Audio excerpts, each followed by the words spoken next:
Hello students, myself Priyanka Jangir, Assistant Professor, Department of Chemistry, Kanodia PG Mahila Mahavidyalaya. Today we will study the topic Unit 3rd of Physical Chemistry Spectroscopy of BSc Part 3rd. In this we will study the topic Raman spectrum.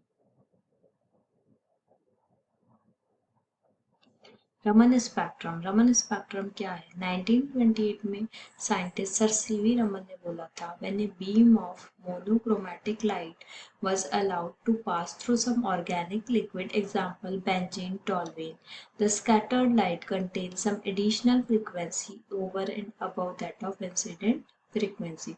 जब किसी monochromatic light का मतलब containing single colour, जिसमें single colour हो, को आप organic liquid से पास करते हो तो जो लाइट स्कैटर्ड होती है उसमें कुछ एडिशनल फ्रीक्वेंसी होती है इंसिडेंट फ्रीक्वेंसी के अलावा। इस इफेक्ट को अपन बोलते हैं रमन इफेक्ट। जो लाइंस जिनकी वेवलेंथ या फ्रीक्वेंसी मॉडिफाई होती है रमन इफेक्ट में, उनको बोलते हैं अपन रमन लाइंस। जिन लाइंस की वेवलेंथ बढ़ती है उन लाइंस को बोलेंगे स्टॉक लाइंस। जिन लाइन की वेवलेंथ कम होती है उनको बोलते हैं अपन एंटी स्टॉक लाइन। और जिन लाइंस की वेवलेंथ मॉडिफाई नहीं होती है उनको अपन बोलते हैं रेलिंग लाइंस। डायग्रामेटिकली इस डायग्राम से अपन शो कर सकते हैं, ये जो सेंटर में लाइन है ये del nu means frequency. Wavelength को फ्रीक्वेंसी से भी रिलेट किया जा सकता है। फ्रीक्वेंसी और वेवलेंथ इनवर्सली प्रोपोर्शनल होते हैं। यहाँ पे फ्रीक्वेंसी में कोई चेंज नहीं हुआ है, इसलिए अपन बोलेंगे ये कौन सी लाइन्स है? Railing lines. Right hand side पे जो लाइंस है उन लाइंस में देखो क्या हो रहा है, del nu is greater than 0, frequency बढ़ रही है, इसलिए यहाँ जो लाइंस बन रही है वो बन रही है anti Stokes lines. Left hand side पे देखो क्या हो रहा है, del nu is less than 0, frequency कम हो रही है, तो यहाँ पे जो लाइंस मिल रही है वो कौन सी लाइंस है? Stock lines. नेक्स्ट अपना टॉपिक आता है कॉन्सेप्ट ऑफ पोलराइजेबिलिटी। पोलराइजेबिलिटी का कॉन्सेप्ट, जब किसी मॉलिक्यूल पे इलेक्ट्रिक फील्ड अप्लाई करते हो तो इलेक्ट्रॉन्स तो अट्रैक्ट होते हैं पॉजिटिव पोल की तरफ और न्यूक्लियाई जाती है नेगेटिव पोल की तरफ। इस वजह से मॉलिक्यूल में डायपोल मूवमेंट इंड्यूस होता है due to displacement of electrons and nuclei. और अपन कह सकते हैं अपना मॉलिक्यूल क्या हो गया है? पोलराइज हो गया है। सपोज मान लीजिए ई जो है स्ट्रेंथ है इलेक्ट्रिक फील्ड की, म्यू आई है मैग्नीट्यूड ऑफ इंड्यूस मोमेंट, तो अपन म्यू आई को लिख सकते हैं अल्फा ए। अल्फा यहाँ पे बता रहा है कि मॉलिक्यूल कितना पोलराइज हुआ है, पोलराइजेबिलिटी ऑफ मॉलिक्यूल्स। अब ई को अपन लिख सकते हैं कैसे? E not sine 2 pi nu t. यहाँ से ई की वैल्यू इक्वेशन नंबर 1 में रखी जाए तो म्यू आई बन जाएगा आपका alpha E not sine 2 pi nu t. अगर अपन वाइब्रेशन या रोटेशन का इफेक्ट भी कंसिडर करें तो जो चेंजेस होते हैं अल्फा में उसकी वजह से रमन लाइंस का फॉर्मेशन होता है। अब जो रिजल्टेंट पोलराइजेबिलिटी आती है वो क्या आती है? Alpha is equals to alpha not plus beta sine 2 pi nu I t. Alpha not क्या है यहाँ पे? Polarisability at equilibrium. बीटा है यहाँ पे rate of vibration of polarisability with distance. Nu i है यहाँ पे फ्रीक्वेंसी ऑफ रोटेशन या वाइब्रेशन या रोटेशन की फ्रीक्वेंसी। अब यहाँ से इक्वेशन नंबर 4 की वैल्यू आप सब्स्टिट्यूट करते हो इक्वेशन नंबर 3 में, तो क्या मिलता है आपको? न्यू आई जो है क्या हो जाता है? Alpha not plus beta sine 2 pi nu I t E not sine 2 pi nu T.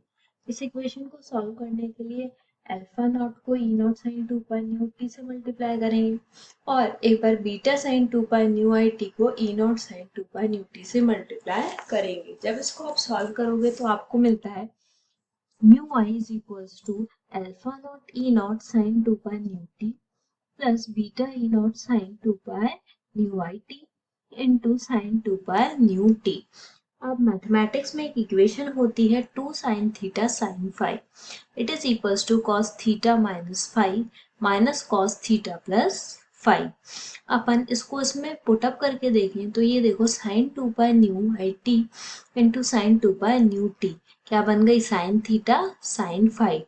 2 नहीं है इस इक्वेशन में तो 2 को अपन राइट हैंड साइड में डिवाइड में लिख देंगे। इससे अपन इसको सॉल्व करें इक्वेशन को तो क्या मिलेगा?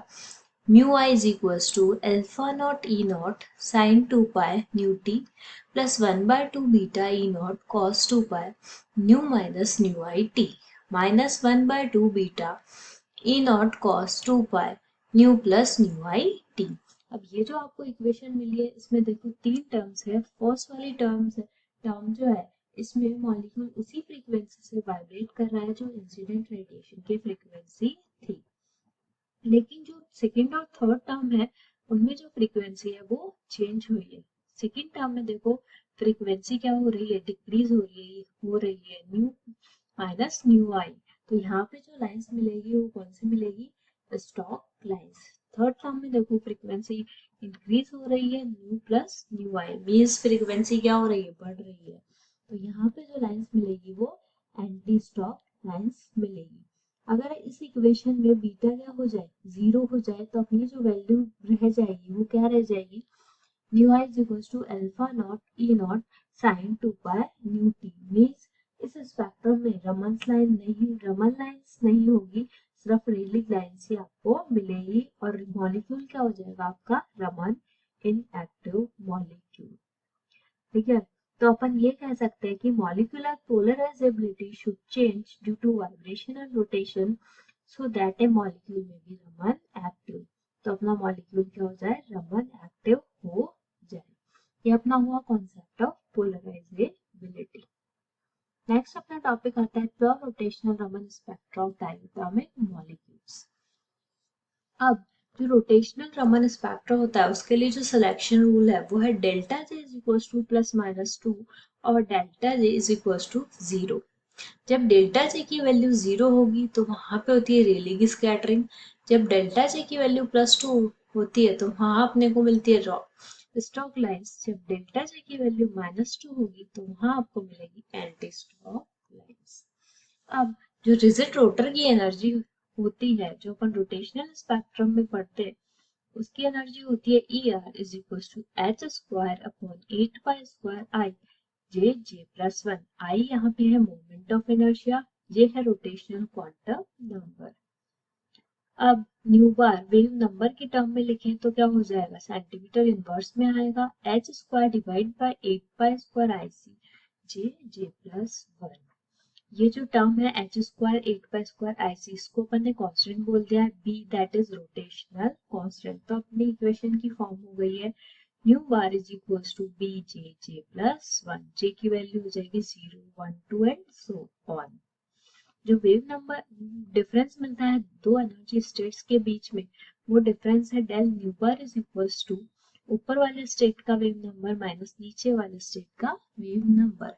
बी जे+1 माइनस बी जे+1 when delta J is equals to +2। जब डेल्टा जे की वैल्यू +2 होगी, मतलब J dash minus J double dash की वैल्यू 2 है, तो del nu bar is equals to कितना मिलेगा, बी जे+2 जे+3 माइनस बी जे+1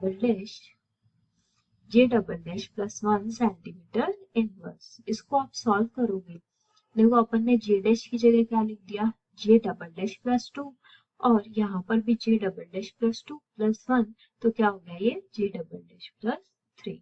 इसको जब सॉल्व करोगे तो क्या मिलेगा, बी 4जे+6। तो ये क्या हो गई, डेल न्यू बार की वैल्यू। जे की वैल्यू हो सकती है 0 1 2 एंड सो ऑन। इसी तरीके से अगर डेल्टा जे आपका -2 हो जाता है तो सेम उसी तरीके से सॉल्व होगा, बट साइन क्या हो जाएगा यहाँ पे नेगेटिव। तो डेल न्यू बार क्या हो जाएगा, it is equals to -b 4j+6 centimetre inverse. जब आप इक्वेशन नंबर 9 और 10 दोनों को कंबाइन करोगे तो डेल न्यू बार क्या मिलेगा, +-b 4j+6 सेंटीमीटर इनवर्स। जो वेव नंबर है करस्पॉन्डिंग स्पेक्ट्रल लाइंस का, वेव नंबर क्या मिलता है, nu bar is equals to nu not bar plus delta nu bar. Nu bar is equals to nu not bar, delta nu bar की value रख दो plus और minus दोनों में, +-b 4j+6 सेंटीमीटर इनवर्स। अब यहाँ पे स्टॉक लाइन और एंटी स्टॉक लाइंस का वेव नंबर है, अपन लिख सकते हैं अलग से, न्यू बार स्टॉक लाइंस का क्या हो जाएगा, nu not bar minus B 4j double dash plus 6। Nu bar anti Stokes lines का मिलेगा, वो मिलेगा nu not bar plus B 4j double dash plus 6। Further इनको सॉल्व करोगे तो आपको ये वाली टर्म्स यहाँ पे मिलेगी। ये अपन ने डायग्रामेटिकली शो करा है। ये रोटेशनल एनर्जी लेवल डायग्राम है और ये pure rotational Raman spectra. Rotational energy level diagram में अपन ने अलग अलग एनर्जी लेवल्स लिए हैं जे की वैल्यू पे और यहाँ पे ट्रांजिशन शो किया है। और जब अपने को प्योर रोटेशनल रमन स्पेक्ट्रा मिलता है देखो तो सेंटर वाली जो लाइन है ये है relay lines. Right hand side पे बन रही है anti Stokes lines, left hand side पे बन रही है स्टॉक लाइंस। फर्स्ट जो लाइन बन रही है उसमें जो डिफरेंस होगा वो कितना डिफरेंस आएगा 6b का, क्योंकि जब j डबल डैश को 0 रखोगे तो क्या होगा 6 मिलेगा आपको 6b। फर्दर जो डिफरेंस मिलेगा वो कितना मिलेगा 4b का। जब आप j डैश को 1 रखोगे तो क्या हो जाएगा 4 प्लस 6 10। ठीक है, तो 6 प्लस 4 10 पे लाइन्स मिल रही है। फर्दर आपको 4b का डिस्टेंस मिलेगा। ऐसे ही आपको एंटी स्टॉक लाइंस में फर्स्ट लाइन का डिफरेंस 6b मिलेगा, फर्दर 4b मिलेगा। तो ये अपना हो जाता है pure rotational Raman spectra. Next अपना आता है pure vibrational Raman spectra of diatomic molecules. Diatomic molecules का प्योर वाइब्रेशनल रमन स्पेक्ट्रा। अब अपन ने एनहार्मोनिक ऑक्सीलेटर पढ़ा था, तो जो एनर्जी होती है एनहार्मोनिक ऑक्सीलेटर की, एनर्जी ऑफ वाइब्रेशनल लेवल की, वो अपन लिख सकते हैं EV is equals to nu not bar V plus 1/2 1 minus V plus 1/2 a क्या है यहाँ पे anharmonicity constant centimetre inverse. Selection rule जो होता है वो कितना है del nu is equals to plus minus 1 plus minus 2 plus minus 3। अगर आप ट्रांजिशन करा रहे हो v इज इक्वल टू 0 से 1 में तो डेल न्यू बार जो मिलता है वो मिलेगा nu not bar 1 minus 2a centimetre inverse. ये चीज अपन वाइब्रेशनल स्पेक्ट्रम में पढ़कर आए हैं। फर्स्ट ओवरटोन के लिए जो wave number difference del nu bar मिलता है वो मिलेगा 2 new not bar 1 minus 3a। और हॉट बैंड के लिए जो मिलेगा वेव नंबर डिफरेंस वो मिलेगा del nu bar is equal to nu not bar 1 minus 4a centimetre inverse. जो फ्रीक्वेंसी मिलेगी रमन लाइंस की वो फ्रीक्वेंसी मिलेगी अगर आपके पास में फंडामेंटल लाइन है new not bar, fundamental line की फ्रीक्वेंसी होगी new not bar plus minus new E bar 1 minus 2a। तो इसी में अगर आपकी लाइन स्टॉक बन रही है तो उसकी फ्रीक्वेंसी हो जाएगी न्यू बार और wave number it is equals to new not bar minus new E bar 1 minus 2a stock lines की। New bar anti Stokes lines के लिए जो मिलेगा वो मिलेगा nu not bar plus new E bar 1 minus 2a। ठीक है, तो ये हो गई frequency of Raman lines. Next अपना टॉपिक आता है वाइब्रेशनल रोटेशनल रमन स्पेक्ट्रा, दोनों का कॉम्बिनेशन। किसी भी डायटोमिक मॉलिक्यूल के लिए जो एनर्जी होती है वाइब्रेशनल रोटेशनल स्पेक्ट्रा की, वो एनर्जी अपन लिख सकते हैं EVJ vibrational energy plus rotational energy.